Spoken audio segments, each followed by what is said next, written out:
Most of the problem are either execution based problem or the operation based problem. If money is coming to my bank, then I have to pay tax on it, right? Correct. But since you are doing these expenses to meet your work needs, government already has a provision. You are coming in 20% of tax bracket. So you can straightforward save 4,000 rupees on it. But I may have different need, he may have a different need, and it's customizable for me. Hello, and a warm welcome to another episode of Desi Fire Podcast.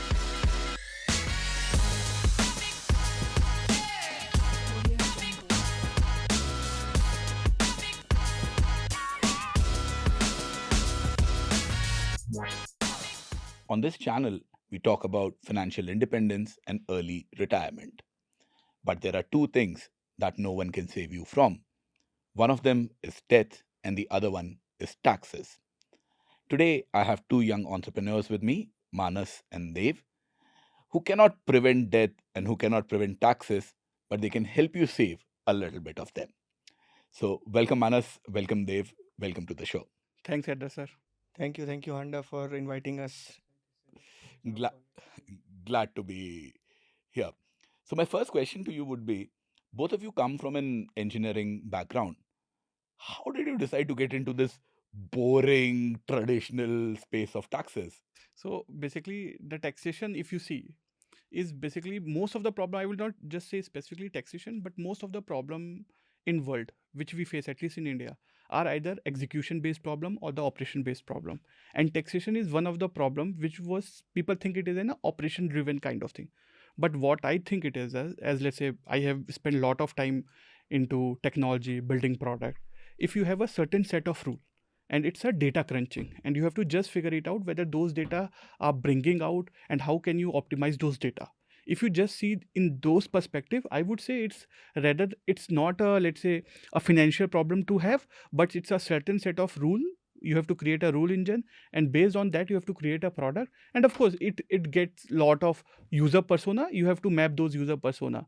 So yeah, so I would say mostly this problem is a technical problem, and we love solving this particular problem, Ravi. Okay. So you are essentially saying that taxes are more of a mathematical and a rule-based problem. Exactly. Fair, man. I don't know. That's why probably maybe I need people with those sort of skills to help me with it. And that brings me to you, Dev. So is this the first time you guys are working on something together, or you have a longer history than this? That's a really good question. I'm very fortunate that Manas and me, we have a long history together, right? So in 2019, out of Walmart, my last company, I joined X2X, right? And Manas also joined. I think few days before Manas joined, Yeah. and we both were founding engineer of X2X, right? There we have met, built many of the products for X2X, which is scaled to a massive manner, and we have majorly helping startup scale. So that was the interaction with the startups, and soon after we all know COVID had happened, right? So during COVID time, we sat together, and we were ideally we were the first to develop the website coronavirus reporting website where we can see all the data cases region wise, geography wise, right? So that was we were developing, and we were having always a mindset to create a good social impact on the people, right? So that led us to develop this, and then after that we started iterating on the fintech space, right? As Manas said, taxes is very of the technical problem. So before taxes also we have developed and launched a financial marketplace platform. So we used to call that company Green Day, right? So Green Day because green means money, and then every day you can make money, right? So that was a concept, right? So we started in the marketplace model, but eventually we knew this model has very hard problem to scale, right?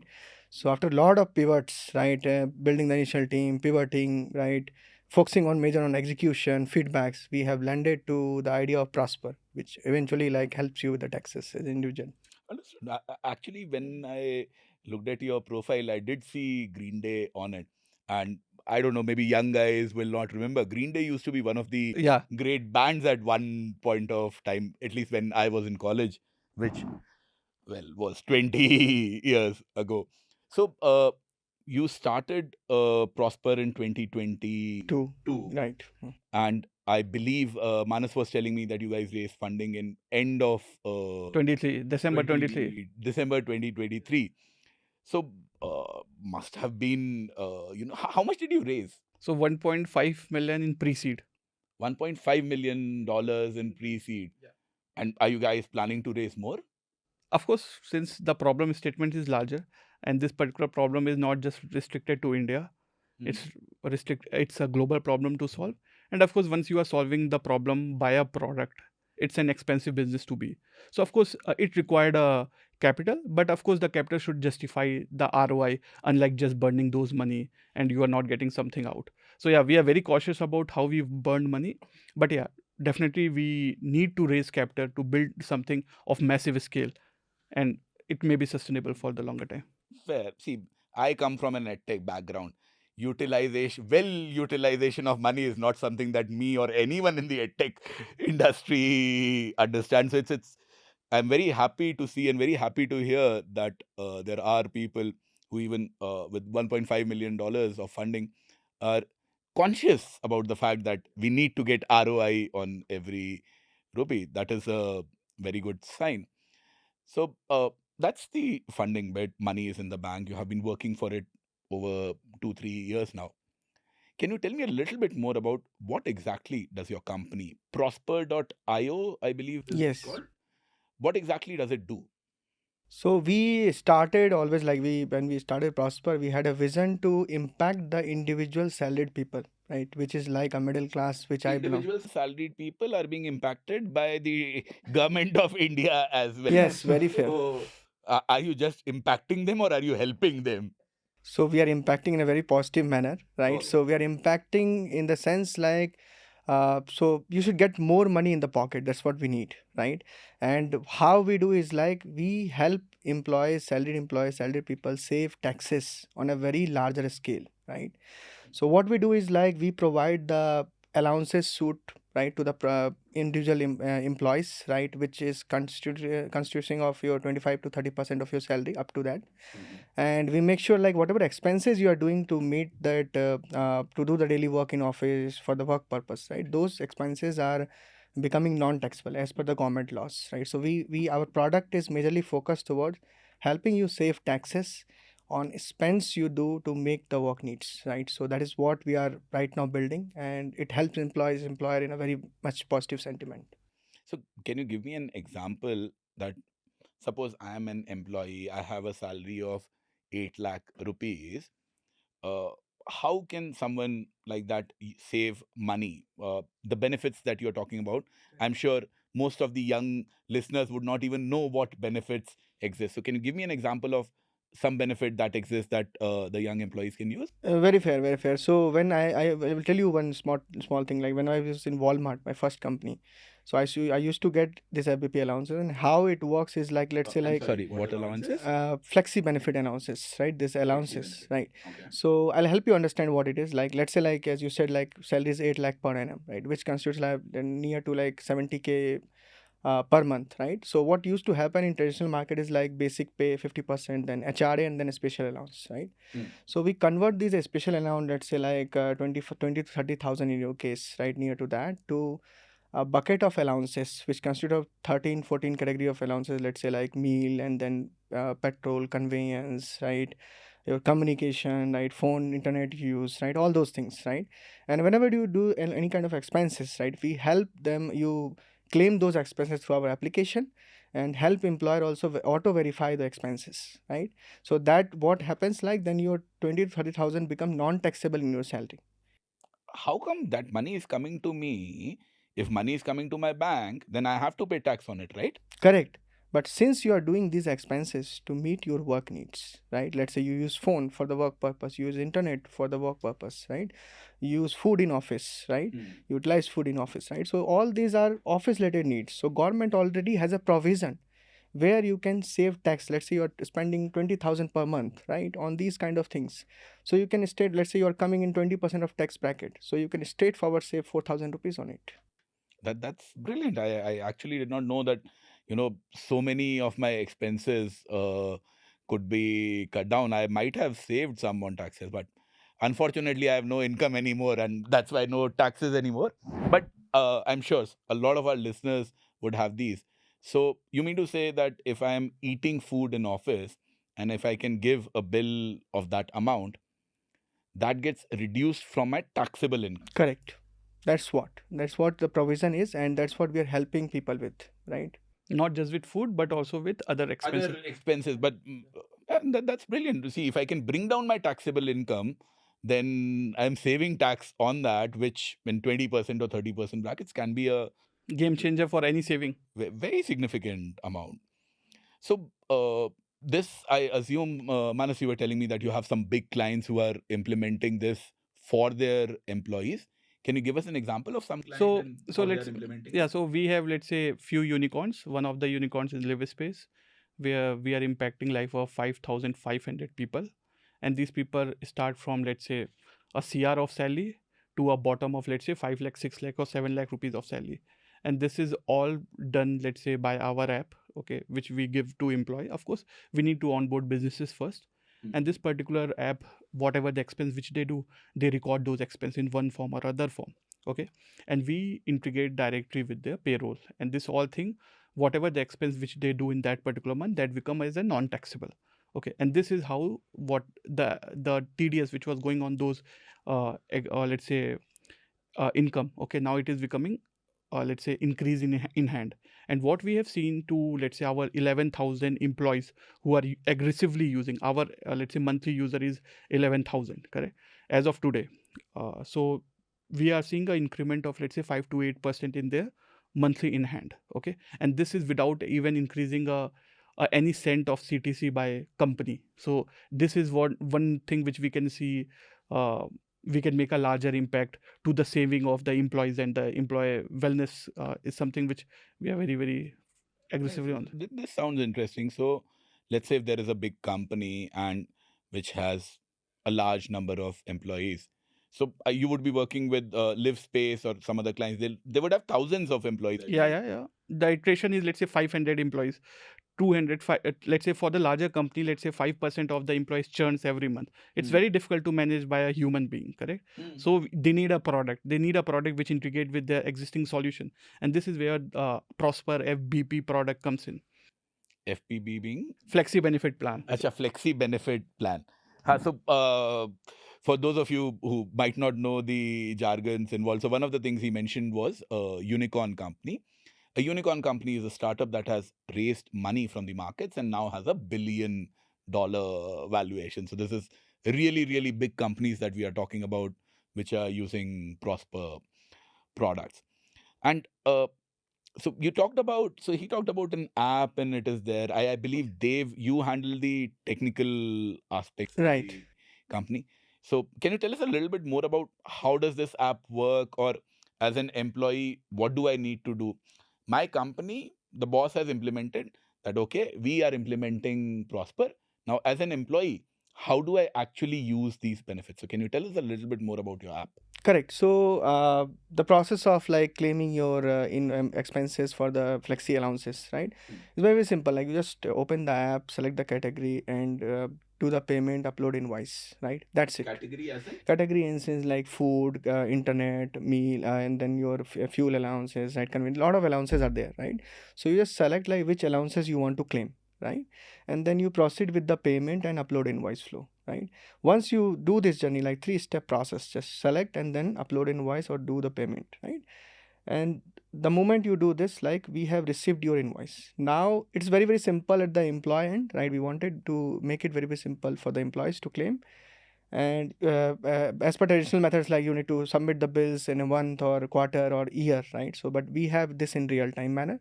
And then what happens in the background is like we have developed the AI agent, right? We are maturing it day by day. So our concept is like verification of these bills, invoices and transactions should be happening through much more than technical manner than operational manner, because like we are collecting a lot of data points for user and verifying it out. Plus, like as a traditional output, like we are not using Gen AI much, because Gen AI is very, very costly in the longer run. So we are because like see, like everyone is depending on Gen AI, but it's not the need of our product. Our product need is like just build a small model, train it for few billion of parameters, and we are sorted, right? Few billion parameters. Few billions, right? When Gen AI made like thousands of billions of parameters. Well, I have absolutely no idea how AI works, and I am trying to learn more about it. but the way these guys are talking about few billion is just a small number. So perhaps it is. So I have a couple more follow-up questions on what you said. My first question to you is, when you talk about selecting these categories, I will also like to talk a little bit about the AI agent that you guys are building. So if the invoices are there, isn't it the HR's job to approve it or reject it? What would an AI agent do in that?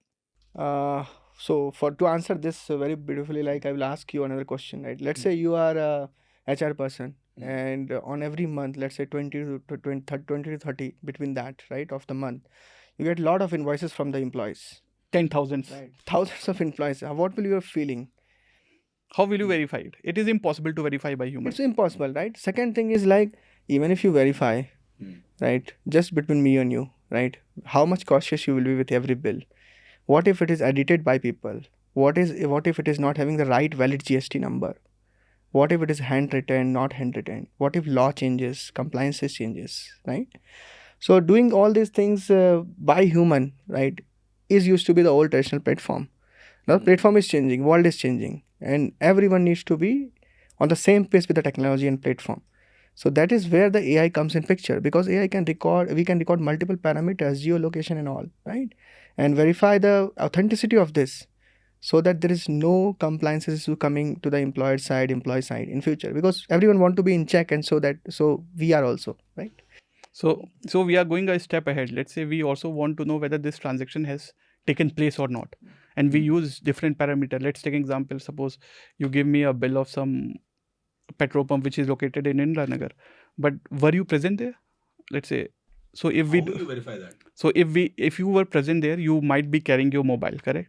And now, because of the evolving technology of UPI, okay, whenever most of the payment we do by UPI, so we get a lot of let's say merchant codes, and we verify at that time your mobile location was there, and that was the transaction which happened at that particular place. So we get a signal kind of thing. Let's say this particular thing is may be valid. Of course, you need to provide address invoice to make sure the transaction took place, or it may not be, let's say, something which we need it for the compliance purpose as well. So when people talk about that AI is taking away jobs, so they are taking away these sort of jobs of verification and Not really. It's making it more smarter, and I would say, like, it's a weapon, not a weapon. I would say, like, it's a very good instrument in your hand, right, which you can utilize to do these jobs. Fair. That's what people with technology have always said when the steam engine came and when internet came. So I'll give you that. So, Manas, I understand that, it does help employees in a big way, because even on 10,000 rupees, if I can save 2,000 rupees also, that is a saving by just using your app. But I cannot do it. My company has to implement it. My HR head has to implement it. My CEO has to approve it. My finance head has to approve it. And I'm assuming you will be charging them money. Of course, we do have a subscription model for each employee each month. So SaaS-based model is there. What is in it for the HR head? What is in it for the finance head? What is in it for the company to even come to Prosper and say, boss, give us your solution? So I would ask a question. So Ravi, tell me one thing. You can call me Handa.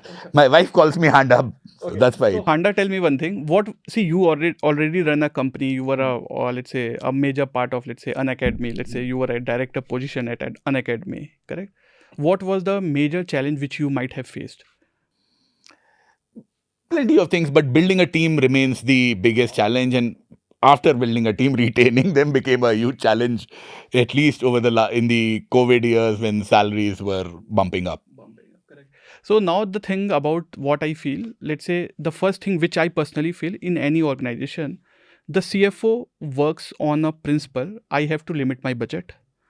CHRO or the HR head, or let's say any CPO, people head, what is their responsibility is they want to make sure the employees are benefited and they do have a very good, pleasant atmosphere to stay, correct? So whenever you talk about retention, so I have been part of lot of exit interview, and let's say I'm also getting lot of exit interview kind of thing. So the one of the major problem why people leave the organization. Of course, there may be many major serious problems, but one of the problem is the money which they are getting in hand. Okay, you agree with that particular thing? 100%. It is about money. Yeah. Correct. Everyone is working out for money. Okay. Now, if you are giving a CTC of 30 lakh and that guy is only getting 2 lakh rupees in hand, okay, so for him it's not 30 lakh. He looks in this way. Okay, I'm getting 2 lakh, multiply by 12, my CTC is 24 lakh rupees. India mentality has a... India mein, you are never going to get 2 lakh in. So anyone who is watching it and thinks if I get a CTC of 30 lakh, I'm going to get 2 lakh in the account. Boss, that's not going to happen. Trust me on this. Let's take a hypothetical way, correct? So out of 30 lakh, the guy is getting 2 lakh rupees. Now what he thinks, okay, my salary is 24 lakh rupees. He will never presume the 6 lakhs which is going to the government in one form or other form is something which their organization is already giving it, correct? Now, having said this, now if I can... the organization is only giving 30 lakh. If I can increase that 20 lakh to just 10%, let's say 20 lakh, so let's say if an organization is giving you, let's say 30 lakh, if instead of this 20 lakh which you are getting, 24 lakh rupees which you are getting in an annual, if I can bump it to 26, 27 lakh rupees, correct? And if I can do this, there will be an increment of 10%, correct? And that 10% increment is as good as getting a annual hike. Do you agree with that? Because 10% is, let's say, mostly the annual hike which you give in an organization. Now, as an HR, I'm very, very satisfied because the financial wellness is prime motto of any CHRO or CPO, correct? Now, if that is solved, now the second problem comes, okay, I'm giving a lot of allowances. What if this backfire my compliance? Okay, if it let's say people are giving us fake bill, people are misusing the system in the place, and most of the time people in, let's say, at least Indian people can do anything for the saving just a small buck, correct? Now, if this is a problem of CFO, correct? Now CFO, if any compliance happen, it's let's say everything is boiled down to CFO and he is at the pressure. Now if a company can assure CFO whatever the compliance which is taking place, the bills which is verifying as a non-taxable perquisite, I would say, that particular thing is 100% valid and we have genuinely verified and we do have a proof. Let's take example, any kind of compliance survey takes place. Prosper.io product already has a proof. Okay, this particular employee, let's take example Honda. Honda in March took, let's say, 50,000 in non-taxable allowance. Now, if anyone asks, we can just go there, we can enter your employee ID and we will get all those documents. So, and now that document does not just have the transaction ID like any other player in the market. We do have a invoice system where the invoice, the date of invoice, the time of transaction, the product which you bought and how much allowances which we have given to you, everything is mentioned. Now think about this particular thing. Now the CFO is onboarded with the system, CHRO is onboarded system, employee is happy. What else a CEO of a company needs, correct? It's a dream for everyone, correct? And let's say I go for a product sale. People know this, correct? This is not the rocket science which we are developing. The only thing is they don't want to do because they will have a 10 accountant who is verifying the bill. And now accountant, if he gets let's say a bill of a fraud bill of his director, he will never have guts to decline that bill. Otherwise, that guy will come and say, you can't go to the boss and say that this 500 rupee bill is problematic. Now, this is what Prosper.io is trying to build. Okay, and this is what we want to create a ecosystem starting from the money flow. Let's say the money start from the company. We are tracking that money. We are bringing the user to our B2B product, and then we have a B2C product which is Super Saver, which we report the incomes to the government and also take care of any other income which you might have, let's say capital gain or let's say any other kind of income. Now this ecosystem completely makes sure if an employee is using this particular ecosystem, make sure whatever the eligible taxes which you need to pay to government, you are paying that. You are not paying a single penny extra, correct? And with the rise of Gen Z, okay, these people don't care. They don't know what the deduction I am eligible. I do sales. I used to do sales. The question people ask, I will just tell you, you will be shocked to hear it, whether the TDS which my company is deposited, let's say deducting from my salary, it's not going to government, they are taking. So this is the first which we get. My HR is deducting lot of TDS. This is first. Second question which we get is this TDS, okay? The second level of Gen Z people, or let's say any kind of people. I may not be very, very, Gen Z people are smart, but even then, They also ask, the TDS which I have deducted can be claimed back. They have no idea. And you tell them, they say, no, it's not possible. My HR is deducting the TDS. And this is what is happening with the ecosystem. And people like us, okay, let's say we are too matured, okay, and we understand, oh, these are the simple things. But bro, go and look at the market. What is the situation? Which is the real life? If any HR or let's say CFO is listening to this podcast, I would say just go and ask 10 Gen Z people, do they know anything about tax education? They don't have clue about it.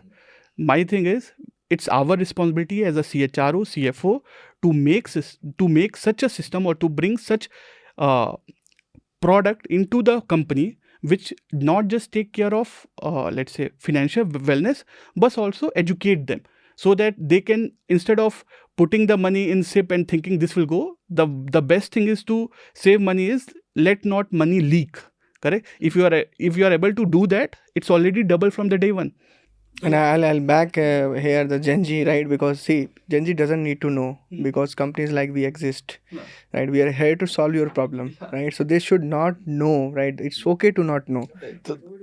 So there is one thing which I would disagree with you here, that this is not a Gen Z problem. This was a problem 25 years also when I was getting out of college. We had no idea about, we had no financial education, boss. We had no idea we did not know what CTC meant. So when I was applying for jobs in college, what used to happen was companies were written and then CTC were written and 6.6 lakh, 4.3 lakh, 4.2 lakh. We could apply to only one company or two companies and all of that. So we used to apply based upon, whatever is the highest one. So sometimes I remember there was a senior of mine. He came and he said that, boss, don't look at that list and apply based blindly on those numbers. You need to look at the entire offer letter and entire package and then decide. But नहीं समझ आता यार, उस time पे तो पैसा आ रहा है, तनख्वाह आ रही है, नौकरी मिल रही है. But I do agree that there is, a lot of need for more people, especially younger people, to understand taxes better. And hopefully for companies like yours to become more popular so that it's not needed and it happens automatically, which has happened in a lot of other fields. Transacting online, UPI, for example, if transferring 18 rupees or even transferring 30,000 rupees, if you told me 20 years ago, online banking existed, net banking existed, but if someone said, can you transfer 20,000 rupees to my account? I would not know how to do it. I'll have to go add an account, whether I have internet banking or not. There were so many issues. It is because of the apps that have come in. If someone asks for 20,000 rupees from me, or rather, if I ask from you, it should be a very easy thing to do. So I do hope companies like yours and other companies who are working in this field, they do make life a little bit easier. But just tell me this. So you're talking about big companies who can probably use your product, or who can probably afford to use your product. Can a small company, let's say with a 50 employee company or a 100 employee company, also use your product or try out your product in some way? So it's not about the size of the company. It's about the integration. Whatever the, let's say, HRMS system which you are using, okay, you can just plug in our solution and you can keep on integrating with your... Yeah, HRMS solutions will be there with big companies. But can you, so you are integrated with 64, yeah. So we have integrated with 64 HRMS tool, which is top 64 HRMS tool in India. Okay, and if you are using any one of them, it's an integration kind of thing, and you can, let's say, suppose we can do a pilot for, let's say, 10 users for 2 months, 3 months, and if that particular feedback comes positive, then you can just roll down to the larger set of audience. Okay, so this is one of the way, and our product doesn't depend. Okay, if you have a company email ID and your company is onboarded with us, and if your company is ready to pay a very very small amount of whatever you are saving, we can do it for 50 employee or 50,000 employee. It doesn't matter to us. And we are, let's say, since we don't have any kind of physical card or any escrow account to recharge, it's become very easy for CFOs as well. It's just a invoice based system where you just keep on uploading the invoice and keep on getting those benefit in your hand. Yes, just to give you an idea, like we were 15 people last year. We were still using it. right? So there is no bar. See, benefits should be there even if your scale at 550, 5,000, 50,000, doesn't matter. Fair. You can save money for your employees, so that should be there. So I have a couple of questions on that saving money bit. One is about the HRMS systems that you are talking about. HRMS, what is HRMS, first of all? Because I don't know the full form. I know what it does. I don't know the full form. So think about HRMS is, let's say, human management resource system, something. Let's say any product which manages your employee. Let's say, suppose if I ask Dave, or let's say any of let's say CHRO, what is salary of this particular employee? Okay, he cannot rely on his memory or an Excel sheet, because those things can corrupt. But if you have a database which store those information and retrieve, not to just let's say admin or CHRO, but also give exposure to the employees, correct? Those employees who can download their salary slip, who can mark their attendance, apply for leaves, or now it has grown to massive kind of thing. So nowadays HRMS is becoming very thing. And what I can say, like Prosper, if you integrate your HRMS with Prosper.io, it's become very intelligent. Any HRMS, okay, we don't compete with HRMS, but we make them smart enough. So, I'll give you one example. okay, before that, can you give me a couple of names of some of the HRMS that you have integrated with? Yeah, so let's take example, let's say Gritty HR, Keka, Darwin Box. There are multiple. You can keep on going. In India, it's like there are, let's say, I would say 100 HRMS company which are there in the market. Okay, so these are India specific. India specific. And now let's take example, let's say all those big US, let's say MNCs, they are using Workdays. We do have integration with them as well. What happens, like HRMS is like very intelligent on managing your exit, entry, like your finances, your taxes, declarations, like all those things. But when it comes to payroll, right, team works from 15th, I would say like 10th or 15th of every month to 25 of every month, 10-15 days to make sure like your salary is processed, right? And that too, like not in a rightful manner, because like, see, you need to start the work before. You need to calculate the taxes. You need to make sure like payroll having all the kind of tax deductions rightly done, right? So payroll is not smart. HRMS is very smart these days. So we are making sure like payroll is also smart in a sense like it's helpful for the employee and also to make sure like right tax is deducted. Fair. I wish these things existed, man. When I was earning money, I'm feeling sad about the money lost in stuff like this. So I get that now you guys are working on this, but there must have been, because your funding came in a little late. So there must have been a struggle period before the money came into the picture, and your smile says that I'm right about that. So I'll start with you. So can you tell us a little bit about when you started? What were the struggles that you went through? So obviously like it's just a very we've done a lot of struggles, like every founder does. I won't say it's a struggle, it's more like a choice, like you want to do this, right? But what is coming majorly, what comes in that choice is like when you're leaving your job, right? That says like you need courage to build business, not anything else, right? So when you are leaving your job, that moment I still remember, right? So I'll just cite that moment. So when I was we were building the company, we started and I started Prosper, right? That time I was like, we were searching for some option to leave the job so that we can support the company. We were bootstrap at that time, right? For more 1.5 years we were bootstrapped, right? So that time what happened is like we have got some confirmation from some company in Bay Area saying like they will pay us 10,000 to give some $10,000. $10,000 बहुत है यार उसने मतलब बच जाएगा बहुत कुछ each month. हाँ हाँ But तो they वही तो had- $10,000 a month is more than enough to at least start and figure out what you want to do. That's what we thought, right? There's more than enough. Like it's a very sweet time. Everything goes very sweetly for us, and we thought like we got the kind of confirmation contract, and then I thought like we were both like thought of Contract, dropping the written contracts were written done. contract हो गया था, right? And then we were thought of like dropping the paper in company. We even dropped it. And we dropped it then, right? And what happens next day, 2 days after, right? So startup is a roller coaster ride, right? What happened like is like here is a bomb came to us, right? Contract is cancelled, right? the project was no more. Because the right? recession at that time, let's say hit, let's say US tech Correct. companies. So I won't say like it's anyone's mistake, but it happened with us, right? And it teaches us you many things, right? So from 10,000 now you have zero. And the employee cost was at that time, I can remember, it was, let's say, some $3,000 which we need to pay, correct? And forget about, let's say, the loans which we have, okay, the day-to-day expense which we might personally have. I am never going to see founders. You are doing this, you will make a lot of money in the end. Salaries need to be paid first. So I will just tell you, I will just take it over from Dev. So at that time, what used to happen, from first to 20, we used to focus on product, managing team, and all those things. At 20, me and Dev should see our bank account, how much sales has taken place, because we don't have any sales team at that time. It was one guy who was doing everything, operations, sales, everything. Okay, we used to see money. Okay, and I still remember, we at that time, we used to need 5,88,000 rupees to pay the salary of all the employees. Of course, we were not drawing any salary.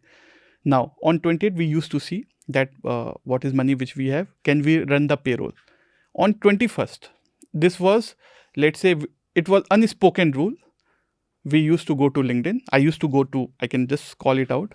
I used to go to LinkedIn, look at some of the profile, extract few numbers which are in my contact, start calling them, ki, hey, we have created this product, do you want or not? From 21st to 30th, until unless we does not hit the mark of 5,88,000 rupees, correct? I used to do sales, and the sales used to be, let's say, most of the people, I used to pick up call at, let's say, 11 a.m. I used to just give a broadcast kind of message. Now broadcast is, but that I would say now, if you see even now, those customer whom I have sold, correct, they don't know who I am. Okay, they don't know who I am founder, because those people generally, they don't are active as how we are active on LinkedIn. So they still today also, if they have any kind of operation issues or any kind of let's say discount they are looking for, or they are giving some referral, most of our business comes from referral, they say, hey Manas, can you ask your team to call, or can you call this guy? Okay, still I get, let's say, every month, even now I get referrals, and I do those sales even till now. And that has made us, I would say, that was very, very good thing. Now if I look back all those things, it has made us very, very frugal, correct? We don't do any kind of expense, correct, which we did not justify. Let's say if we cannot take one money back after spending one rupees, correct, we don't do such kind of expense even today. Makes sense. And then I do remember, Manas, that is essentially how we got in touch. One cold DM you had said, I think 2021, 2022. At that time, I still remember one of your, let's say, podcast, I would say, from Win Wealth, got famous. And I said, yeah, I'm looking for influencer who can do it in 4,000 rupees. And then I pinged you on LinkedIn. Okay, and I can still remember you said, I can do it for free. Just give me the content which I need to do. And I still remember, it was very kind of you. That is there. And if there is any entrepreneur who is listening to this, भाई तुम लोग के पास में वैसे ही पैसा नहीं है. If you have raised funding, then this is not valid. But if you have not raised funding and you want me to publicize any of your products or anything like that, just send me the content that you want me to put out. I will put it out. Never hesitate. And maybe a few years down the line, if your company actually raises funding, then we can sit down for a podcast so after that. That is my acquisition channel for the podcast. So this was the initial phase when you didn't have money. How did you go from there to actually, making money and raising money? Making money. So how much money are you actually making right now? So currently we are having 1 million plus ARR. I should not say in this podcast, but yeah, it's $1 million plus ARR which we are there. But a lot of people will not know what ARR is. So it's, let's say, we earn, let's say, around $1 million in a 1 year as of today. Okay. So $1 million is your revenue. It's not the GMV, it's the revenue. $1 million is our revenue. And this is coming mostly from India or all from India? So currently we have not explored global market. Of course, we will do it in future, but currently it's coming from our B2C product, B2B product, and our GTM, the B2B product, which we thought will work. It's working flawlessly. So I would say, let's say, we will be the first company, I would say at least, who take money from origin we will solve the problem from origination of money to the expense of money. Of course, it would take time, it would take some capital and lot of let's say Lot of cold DMs on LinkedIn. so that will happen. That will happen. Fair. So can you tell us a little bit about the funding journey? How did that happen? Yeah. So Because you were not making $1 million then. If you were making $1 million then it will not be a problem. I already told you the story backfired. What happened with us, right? So, but still, like we started, and then we started like we were reaching out to VCs, investor, but for the feedbacks for what we are building to testing it out, right? We're having a mindset like unless we make money, we're not going to ask for money, right? Because like when you test the market, then the confidence level is different, right? So we started testing the market from 2022. That time, like me and Manas, we and few founding members, we used to go to hit the street with pamphlets, selling the products to the customers, interacting with them, right? Making sure like do they need this or not? What kind of segment need this? At what scale? What manner? What pricing? Right? We figured this out in 2022. We started a Kickstarter, and then till 2023 July, right? We have reached near to 250k of ARR, right?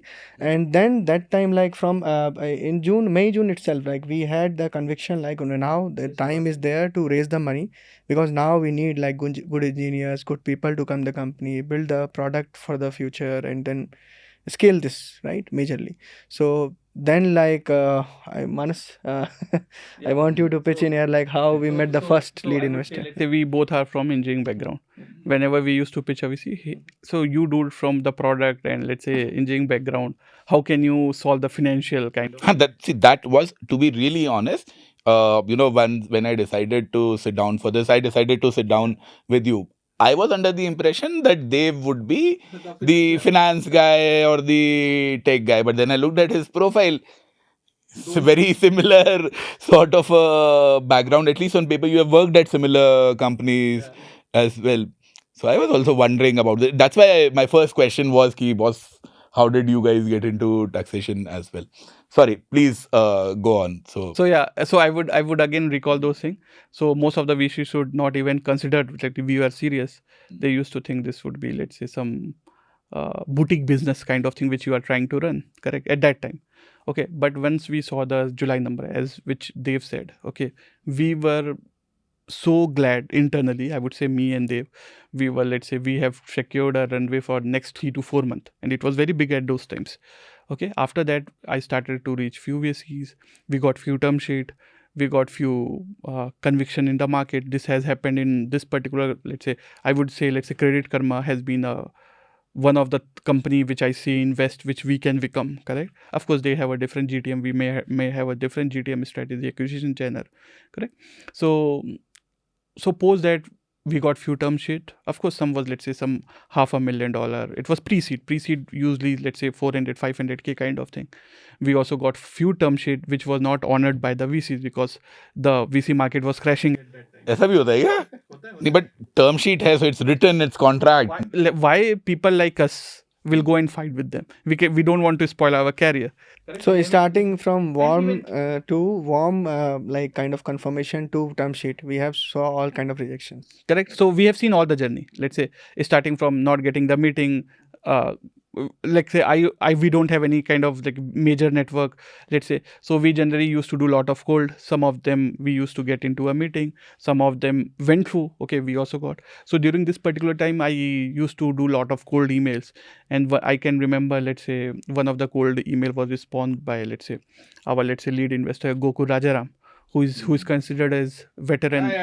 I know who Gokul is. So Gokul, for those of you who do not know, has been very active in the angel investing space and has done a lot for Indian startups, more than most people. Yeah, more than most of the people. And I would say, so it was cold email. Of course, before, let's say, I was chasing him from last 6 months. Of course, let's say Monday morning when you, let's say, wake up, the first thing is, let's say, do 500 cold email, or I have written a script for doing those things. Okay, and of course, let's say a response came in. We told what the problem statement we are trying to solve. And then on the second meet, we were, let's say, it was our second meet, and when he confirmed, okay, he will lead the round. And at that time, based on a cold email. Yes. This is very surprising that you can actually see. I've heard this happening in the Valley, and by Valley I mean US. That funding happening based upon cold emails and people do, but I didn't know that in India, unfortunately, and I am privy to this because I come from a slightly better college, that your college, your seniors, your connections, those things help you. It's not a guarantee, but they get you a foot into the door. I don't know of. Then there are other stories about people doing work, but purely based on a cold email, raising. How much did you raise from Gokul? $1 million. Oh, And it was pre-seed. pre-seed. So I'll tell you, like the 90% of our investors are like someone who we don't know from like before starting the company. So it doesn't matter. Like you need to have the right conviction and good aggression to chase it. Fair, fair. I'm not saying it doesn't happen, but it's sort of rare, at least in the Indian Now, ecosystem. now even our India VCs are also, let's say, they are growing. Yes, and I believe that has happened because a lot of those companies have done well. There are a few exits which have happened. So what I'm trying to say is, ये तुम लोग जिस पे खड़े हो ना, उसका foundation हमारी जनरेशन ने लाके खड़ा किया है कि तुमको अब मिल जा रही है. But that's a great thing to know. Now even our Indian VC has start thinking out those problems which are not just copy from US. Okay. Now India, let's say what you have seen for the quick commerce, okay, those things. India have a problem statement of their own, and this cannot be replicated or it cannot be copied from any country. Okay. And this is what now India VC have seen, correct, and what they are agreeing on it. And so we were lucky enough. We were also able to raise, let's say, without any effort, I would say, in next 10 to 15 days, we were able to raise $500,000 more. Okay, and that will always happen, man. Once you have you have $1 million. B, you have someone like Gokul funding that $1 million. So the next 500,000, उतना तो मैं भी race कर दूंगा यार. तुम मेरे को $1 million तुम पहले गोकुल से दिलवा दे, अगले 500 के लिए तो फिर फाइट नहीं होगी. So I think we'll come towards the end of this show, and before I end, I would really like to ask you guys that, to the people watching, to the people listening, what advice would you give to people who are planning to start out and don't really have that sort of a background? So what would you suggest, Dave? What can kids or young guys do to become an entrepreneur in India today? Correct. So many of us like want to start a company, but what will be one suggestion to them is like, idea is not your baby. It's just a hypothesis. You need to test it out, hit the market, get the feedback, and then do the aggressive execution. Okay. Manas, tips from you? so as Dave said, the execution, I would say, apart from execution, you need courage, and you need to make sure you have that kind of zeal, or let's say that kind of stamina to invest your 10 to 15 year building the same business. People may not believe you at this particular time, but you need to keep on going. Incremental effort each day will bring you to an outcome which you have never thought of. So this is my thing. Fair. So courage and execution would be the things that you would need, and I do agree with them 100% that yes, ideas don't really matter that much. It is the execution that does. Yes, you need courage. You need to fight it out for a very, very long period. And I hope some of you can listen to folks like Manas and they get inspired to start your own company. And if you do, you're more than welcome on my podcast next episode. With that, I'd like to end today's show. I hope you learned something, and I also hope you got inspired. Hope I earned the privilege of your time. Thank you.